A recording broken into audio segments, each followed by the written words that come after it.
Hey everyone, before I get started, I just want to remind you that if you like my content, hit that like button, subscribe to my channel, and then join the Militia Man and Crew Patreon community by clicking the link in the caption.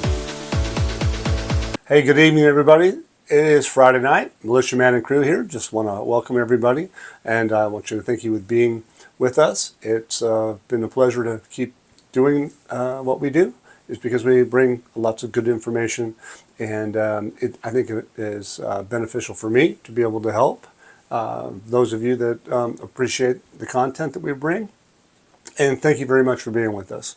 But to get started, we have the opening of the Iraq Cultural Center in London, receiving an ancient tablet dating back to the Assyrian era. Well, I think this is really important. To be fair, is because that time frame goes back to about 883 to 859 years BC, according to what the data says. But it says here that the minister delivered a speech during the opening on behalf of the Prime Minister, in which he stressed that the opening of the Cultural Center is an important step to invest in Iraq's cultural heritage and activate the role of Iraq intellectuals and elites and artists abroad, as this is an important impact in the strengthening Iraq's cultural position on the international scene, which is what the government is keen on in this field. So think about that, you guys. These guys are getting ancient artifacts back. This one's coming from the United Kingdom, which is powerful in nature of itself. I'm fairly sure that the United Kingdom has a lot of artifacts that they don't give back very easily. Okay. Interestingly enough, the United States has given back, I think that at one point in time, 6 months to a year ago, gave back and publicly stated that they gave back like 30,000 artifacts. I think they went back to the city of that's spelled U-R, and that is a very ancient city. And if you guys go back in time, in history, and if you can get it, because I think that's a lot of that information seems to be hard to get these days, teasing a little bit, but it's powerful because it's exactly what they're talking about. They're positioning themselves on many levels for the international scene, and I think that's it's very telling. So think about it. He goes on and says that the Iraq embassy in London received the British side for this tablet, and it represents a part of the winged genie that decorated the northwestern palace of the archaeological site, sorry you guys, of Nimrod. So anyway, that ancient archaeological site of Nimrod is important, and obviously Great Britain felt like that was now was the time to be able to give that back. Al-Sudani came with a lot of progress, a lot of things have been taken care of. Remember, Great Britain is the second largest financial center in the world, and the United States being the first. But also, remember we talked about insurance. There's some very big businesses and insurance businesses in Iraq, and insurance needs assurance that people are going to do what they say they're going to do, or have less risk. So keep that in mind, because what we've been talking about, to be fair, are about things that have taken place for the last like 30 years. And the reason why it's important is because the United States and our allies, Great Britain, have been involved with Iraq, and they've been there for a long time. And this is the newest little young lady. This is Winnie. She looks a lot like her brother, but I think she's a little bit more feisty than he is now. So anyway, just wanted to share her time with you guys, and she's fascinating. She comes and goes, and we'll just keep moving forward. But it was fun that she just showed up. Here's an article that's about the real estate bank. Its electronic payment services achieved 3 times the collection amounts collected in cash. Look, for the last year or so, I've had a lot of comments about the fact that Iraq is not going to function. It's not going to work. They're a cash society.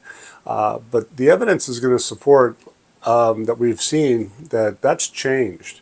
And that's changing in a big way because now we have this new technology that's out there. We know that electronic payments are part of this process, and so this is a little bit of that information. It says that electronic payment services achieved 3 times the collection amounts collected in cash. It says including launching this electronic payment collection and collection services under the direction of the Prime Minister, his government plan. It says within the government program of the Ministry of Finance. The results of these measures have been positive and resulted in that 3 times collections amount. So they're hammering it down. So they're stating that it's been successful. It's an ongoing process, but the bottom line is they're having success, and that's very good because the world is going electronic, and they're going to digital payments, and they're going to digital currencies effectively, in my view. So this article is about Director of Al Nasik Islamic Bank. We pay great attention to electronic payments. Okay, the managing director of this bank, it says that he confirms that the paths of development of electronic payment in Iraq are proceeding according to the country's needs. The citizens, they focus on this interaction. Their interaction with electronic services has become clear, and the banking system inside Iraq has begun to indicate that.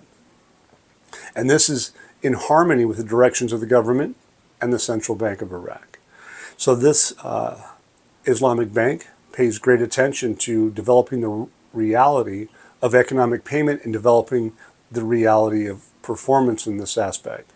Basically, this is just more evidence that the electronic payment systems are in place, and what they're doing is what they were designed to do, and that is to go a little less cash.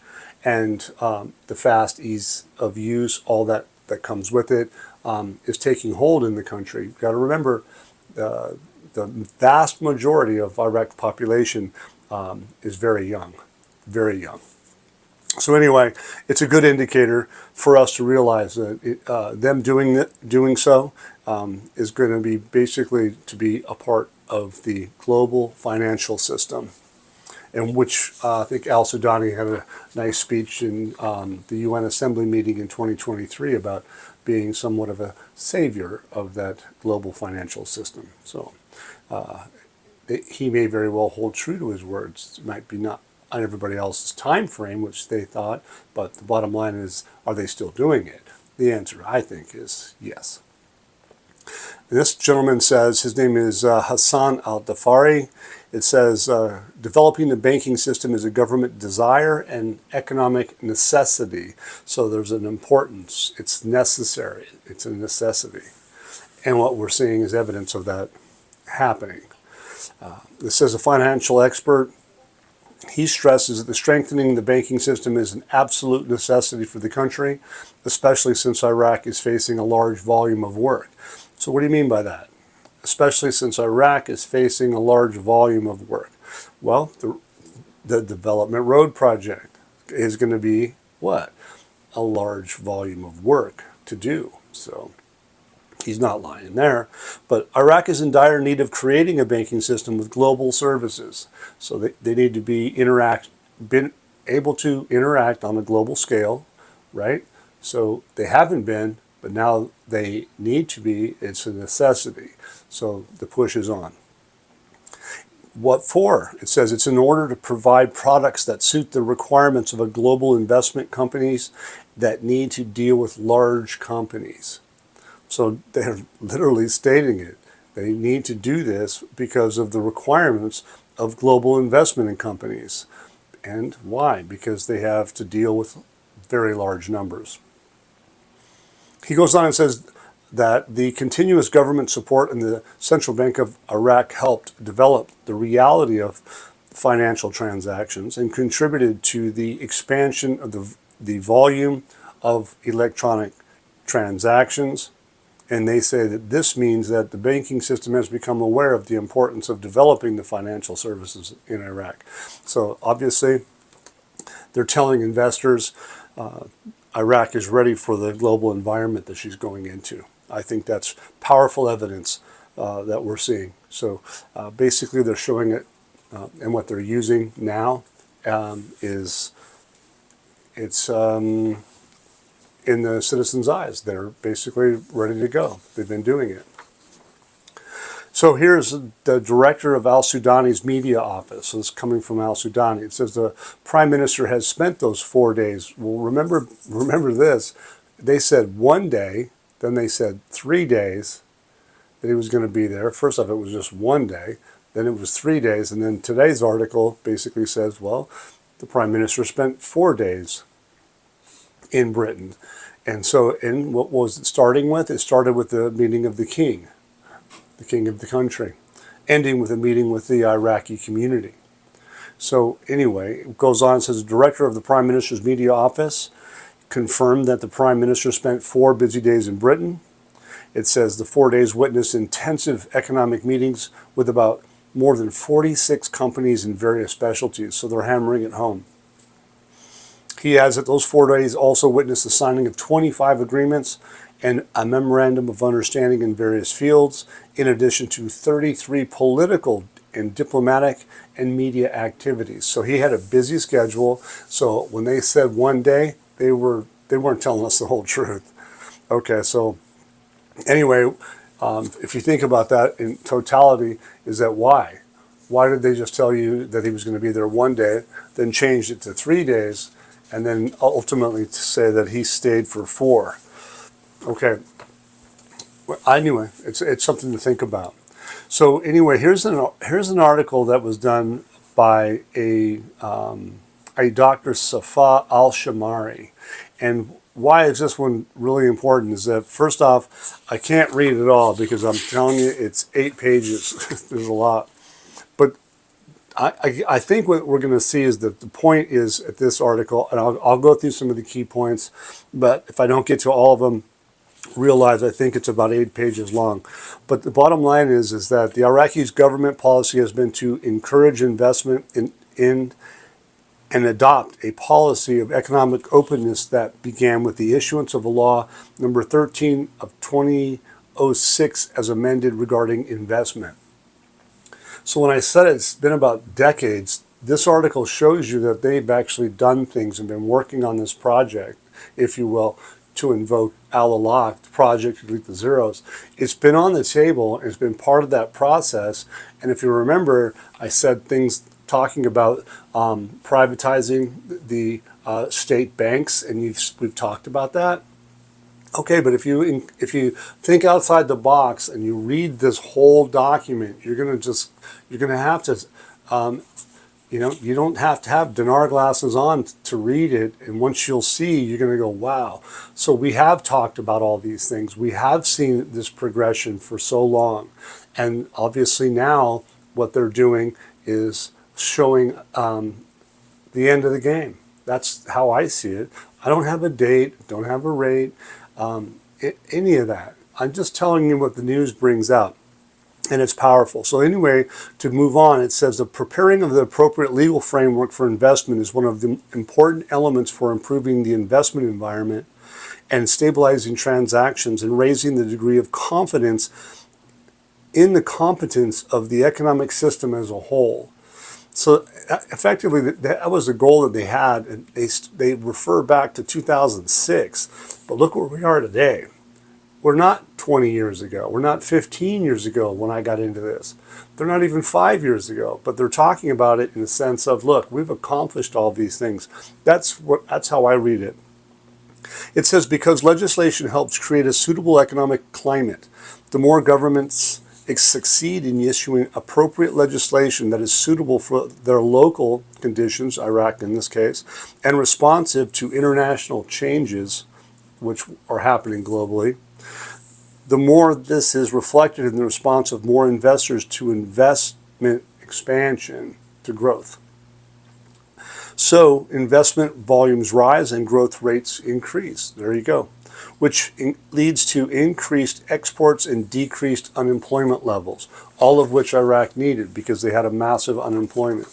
So here's another point that I wanted to bring up. It says, because legislation is one of the most important elements influencing the formation of the economic climate in which investors operate.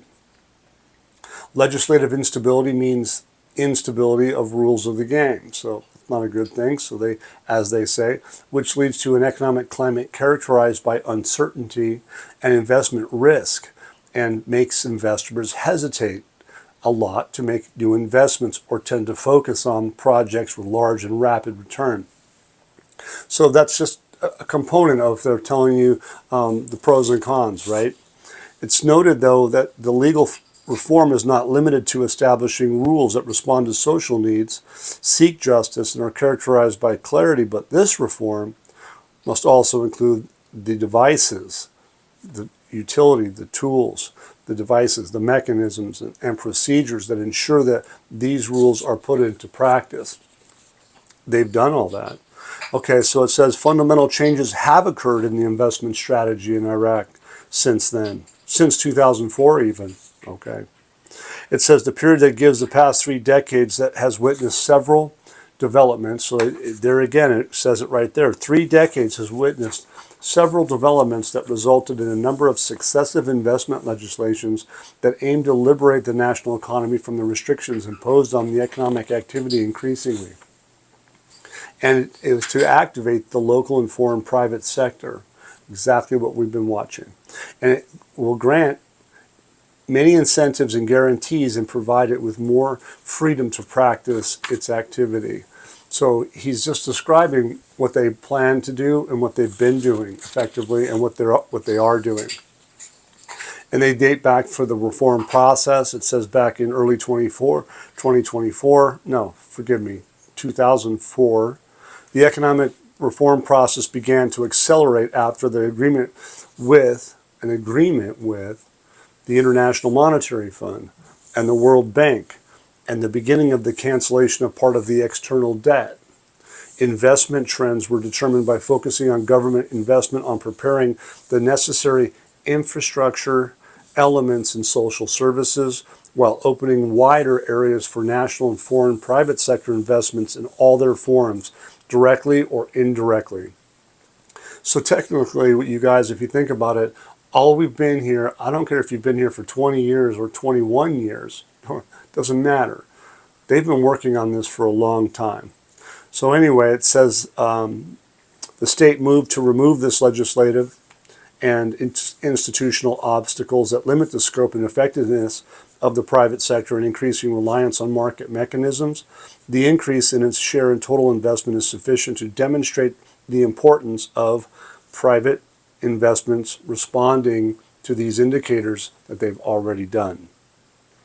He says, therefore, a comprehensive and broad-based economic reform program was formulated, which we've witnessed. So it's just an explanation. So anyway, it says, by adopting this ambitious economic reform program, which took some of its main steps in 2006, its first and second phases ended successfully, represented in curbing inflation.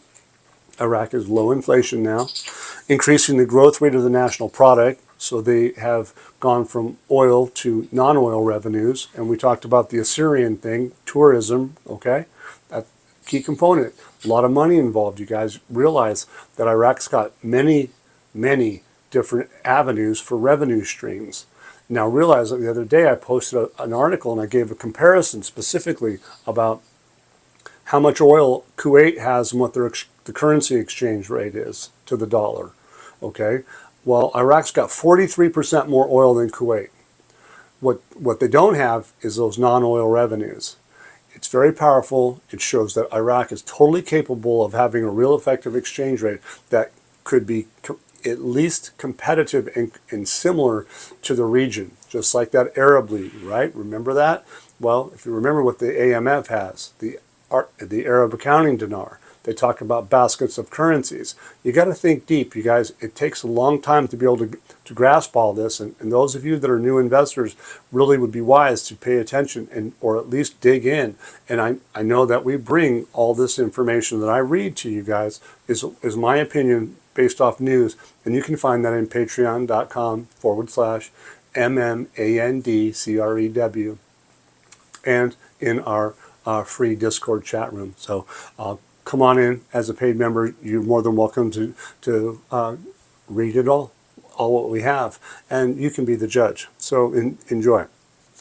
So not only did they do reducing the burden of external debt and increasing and accumulated foreign exchange reserves of the central bank. Well, think about that. Iraq has massive amount of reserves, far more necessary than the requirements of the IMF. And they've increased their gold reserves. So they did all these things. Now you can probably see something like, wow, I remember that. I remember that.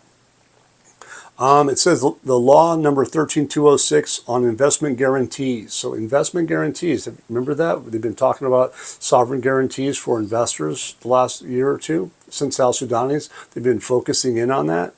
Okay, these incentives were issued in response to the new needs of the economic changes that occurred, and in order to emphasize investment guarantees and incentives and expand them to boost growth rates, develop less developed areas, and increase employment opportunities.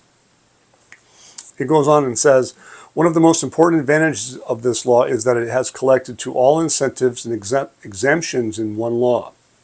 So they've designed the law and they made it better over time, making it easy for the investor to identify the areas that enable him to benefit from these incentives.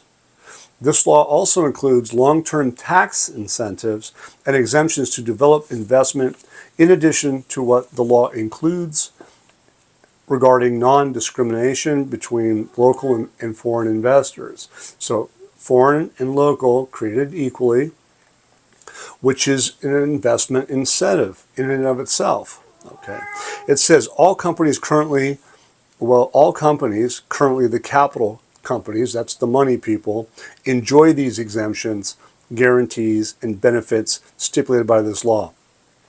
So it says they do now, effectively. All companies enjoy these exemptions. So that's something that they're getting now.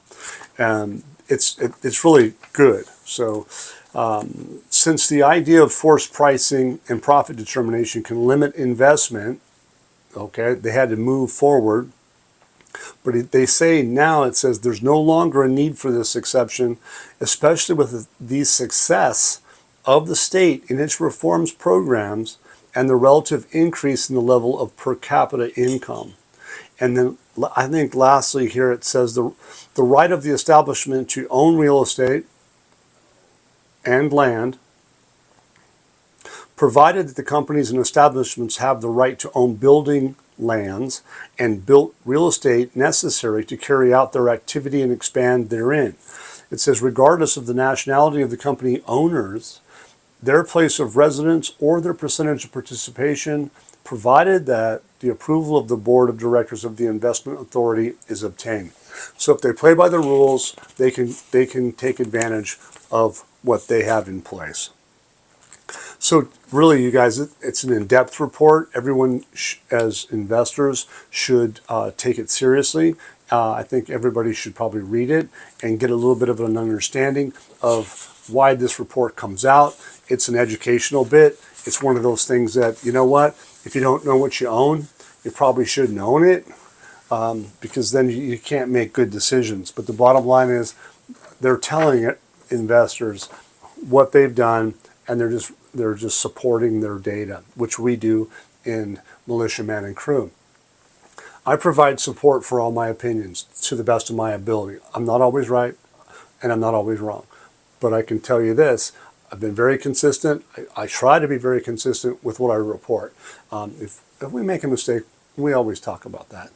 Well, I try to anyway. So, based on partnership of equals, this is another article. British Ambassador Baghdad and London have entered a new phase of relations. So things have changed. Now we're in a new phase. Why did the British people and government give back ancient artifacts? Symbolism, I think. So it says here we have opened a new page in the bilateral relations between Iraq and United Kingdom, and we have entered the stage of a partnership of equals.